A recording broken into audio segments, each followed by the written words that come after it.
कहानी की शुरुआत होती है फ्री नाम के एक फाइटर से। वो अकेले ही कई फाइटर से भिड़ रहा होता है। वो मार्शल आर्ट में माहिर है, इसलिए सबको आसानी से हरा रहा होता है। लेकिन तभी वहाँ बहुत सारे फाइटर्स और आ जाते हैं। जिम से एक फाइटर आता है और फी को गिरा देता है। तभी फी को अपना बचपन याद आने लगता है। हमें पता चलता है कि फी के पापा अनाथ बच्चों की मदद करते थे और उन्हें रहने की जगह देते थे। एक दिन उन्हें एक बच्चा मिलता है जिसका नाम फायरिंग होता है। वो बच्चा काफ़ी बीमार था। फी के पापा उसे अपने आश्रम में लाकर इलाज कराते हैं। फिर फायरिंग को मोटिवेट करते हैं और कहते हैं कि मैं तुम्हें कुछ नहीं होने दूंगा। साथ ही वो ये भी बताता है कि मैं बहुत ताकतवर हूँ और मुझे कोई नहीं हरा सकता। कुछ साल बाद दिखाया जाता है कि ब्लैक टाइगर नाम की गैंग मजदूरों को वेयरहाउस से गायब कर रही है। जो भी मजदूर गैंग के खिलाफ होता है उसे गायब कर दिया जाता है। ये सारे काम गैरकानूनी होते हैं। इसके अलावा नॉर्थ सी नाम की गैंग भी है जिसकी ब्लैक टाइगर गैंग से पुरानी दुश्मनी है। ब्लैक टाइगर गैंग विदेशी लोगों से बिजनेस करती है और अफीम व इंसानों की तस्करी जैसे गलत धंधों में भी शामिल है। इस गैंग के 3 बड़े बॉस हैं जिन्हें टाइगर कहा जाता है। पहला टाइगर नॉर्थ ईविल है जो मजदूरों का लीडर है। दूसरा है ब्लैक रो जो जुए का धंधा संभालता है और सबसे ज्यादा कमाई करता है। तीसरा है ओल्ड स्नेक जो इंसानों की तस्करी करता है और बहुत अय्याश है। इन तीनों का बॉस और गैंग का लीडर है मास्टर ली जो इन सबको अपने बेटे जैसा मानता है। अब हम फी को कुछ फाइटर्स के साथ देखते हैं जो ब्लैक टाइगर गैंग में शामिल होने आए हैं। फी का मकसद था इस गैंग का चौथा टाइगर बनना। सभी को मास्टर ली के सामने ले जाया जाता है। वहाँ ली एक आदमी को सबके सामने मार देता है क्योंकि उसने गैंग से गद्दारी की थी। इसके बाद ली जलती हुई 2 रॉड्स लाता है और फाइटर्स की ओर फेंकता है। सभी डर जाते हैं लेकिन फी बिल्कुल नहीं डरता। ली इससे बहुत प्रभावित होता है और सबके लिए चाय मंगवाता है। फिर चाय सर्व करते समय सभी के हाथ पर गर्म चाय गिरती है। दर्द के कारण बाकी फाइटर्स कप गिरा देते हैं लेकिन फी दर्द सह लेता है। इसके बाद ली कहता है कि जो भी नॉर्थ सी गैंग के लीडर का सिर काट कर लाएगा उसे मैं अपना चौथा बेटा मानूंगा और वो गैंग का 4th टाइगर कहलाएगा। अब वही सीन दिखता है जो कहानी की शुरुआत में दिखा था, जहां फी नॉर्थ सी गैंग के लीडर से लड़ रहा होता है। दोनों के बीच खतरनाक फाइट होती है और अंत में फी जीत जाता है और उसका सिर काट लेता है। लेकिन तभी नॉर्थ सी गैंग के बाकी लोग वहां पहुंच जाते हैं। फिर से लड़ाई होती है। आखिरी में एक फाइटर फी को नीचे गिरा देता है। फिर वो पटाखे जलाकर सबको भटका देता है और खुद वहां से निकल जाता है। ली फी के हाथ में सिर देखकर उसे अपना चौथा बेटा मान लेता है। तीनों बेटों से कहता है कि जो काम तुम सालों में नहीं कर पाए इसने एक दिन में कर दिखाया है, और वहां से चला जाता है। फिर फी को अपने बचपन की याद आती है जहां वो अपने दोस्तों फायरिंग और लिटिल फॉक्स के साथ खेल रहा होता है। घर आने पर पता चलता है कि लिटिल फॉक्स को कोई उठाकर ले गया है। फी अपने दोस्तों के साथ उसे बचाने जाता है लेकिन वो आदमी फी को मारकर लिटिल फॉक्स को ले जाता है। अगले दिन फी के पापा उस आदमी को पकड़ लेते हैं। तब पता चलता है कि उसने लिटिल फॉक्स को बेच दिया था। अब प्रेजेंट में दिखता है कि नॉर्थ सी गैंग के लीडर का बेटा अपने पिता का सिर देखकर कसम खाता है कि वो अपने पिता की मौत का बदला जरूर लेगा। दूसरी तरफ गैंग के नियम के मुताबिक अपनी पीठ पर टाइगर का टैटू बनवाया जाता है।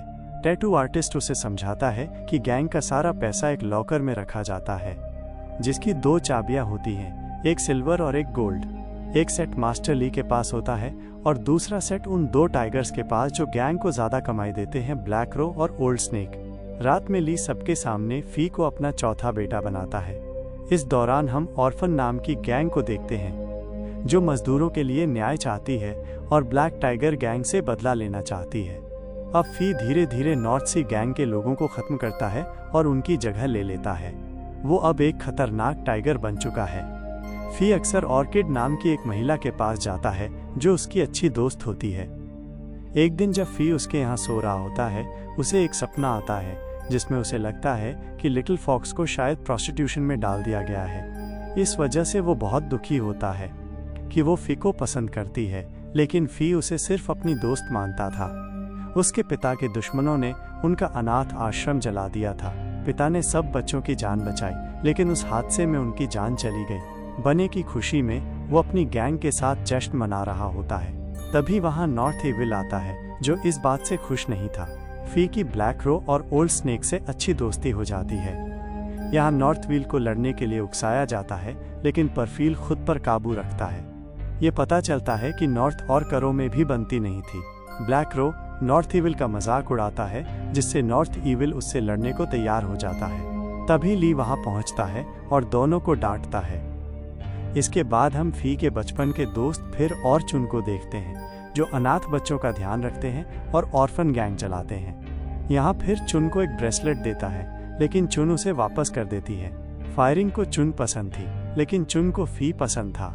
अगले दिन कुछ व्यापारी लुइस से 300 मजदूरों को विदेश भेजने की डील करते हैं। ली ये बात मान लेता है और मजदूरों को किडनैप करके विदेश भेजने का प्लान बनाता है।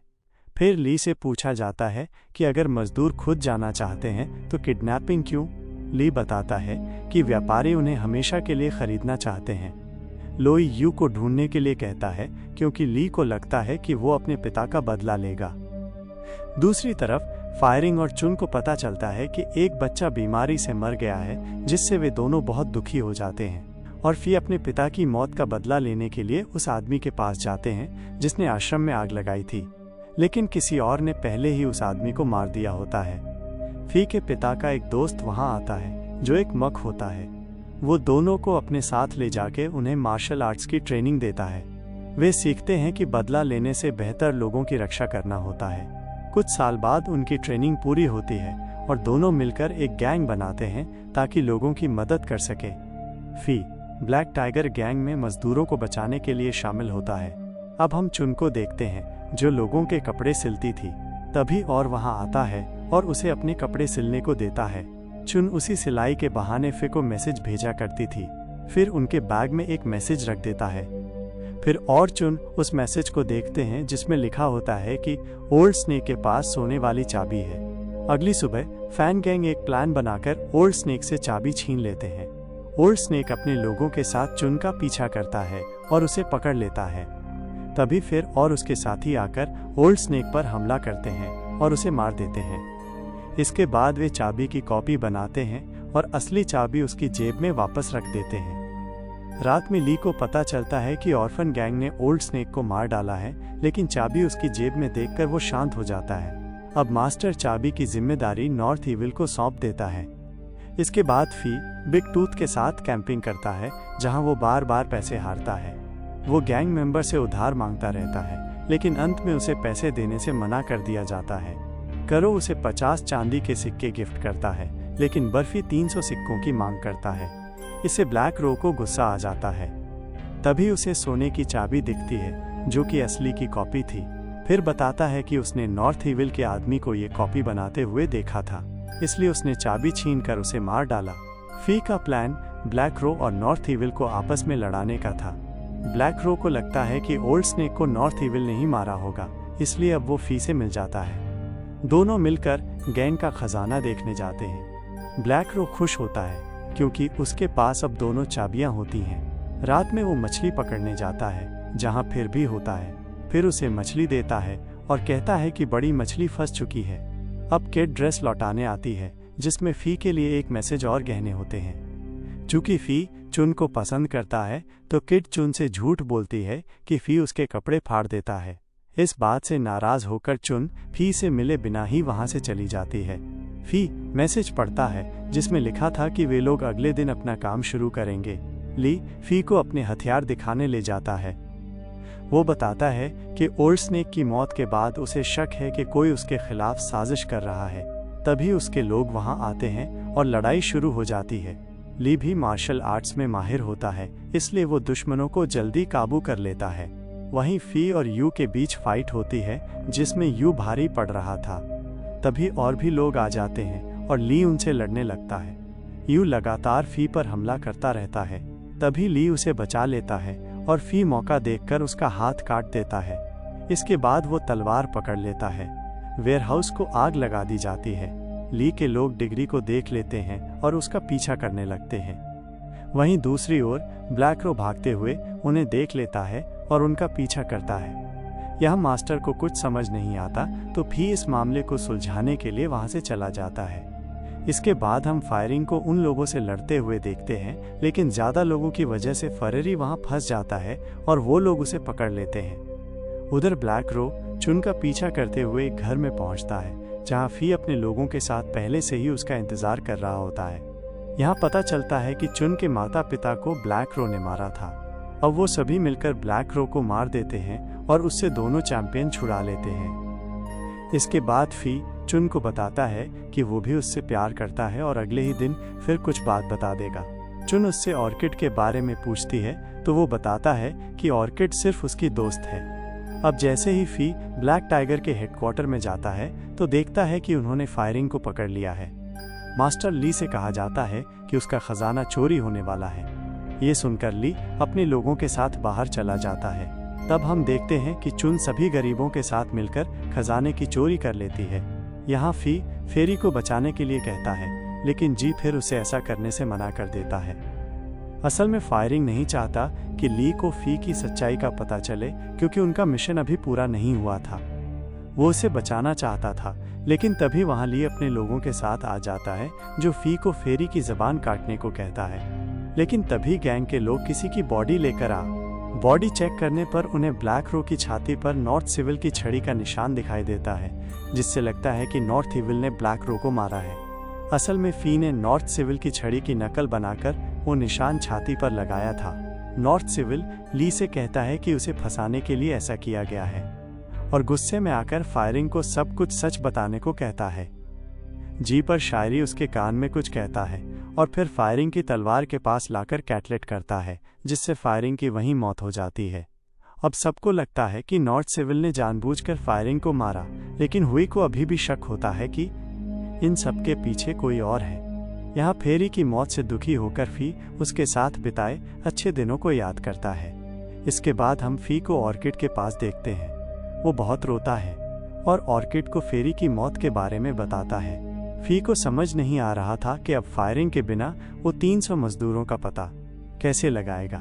साथ ही नॉर्थ सिविल को भी उस पर शक हो गया है। तभी हम देखते हैं कि बिट्टू फी की बातें सुन रहा होता है, लेकिन वो इसके बारे में किसी को नहीं बताता। बाजार में आके वो नोटिस करता है कि लोई के लोग चारों तरफ फैले हुए हैं, लेकिन वो ऑर्फन गैंग को सतर्क रहने और मिशन को रोकने की सोचता है। फी एक कहानी सुनाने वाले आदमी के पास जाता है और उसे एक ऐसी कहानी सुनाने को कहता है जिससे ऑर्फन गैंग तक उसका संदेश पहुंच जाए। फी का ये प्लान काम करता है और सभी लोग अलर्ट हो जाते हैं। ली जब उस कहानी को सुनता है तो समझ जाता है कि किसी ने उन्हें अलर्ट करने के लिए उस आदमी को कहानी सुनाने को कहा होगा। वो आदमी अंधा होता है, लेकिन मास्टर उसकी आवाज़ से पहचान कर उसका पता लगाने को कहता है। मास्टर के सभी लोग एक एक कर उस आदमी के कान में कहानी का नाम बताते हैं। बर्फी उसके कान में कहता है कि मैं उस गैंग का मेंबर हूँ जिसने कल रात सबको खजाना दिलाया था।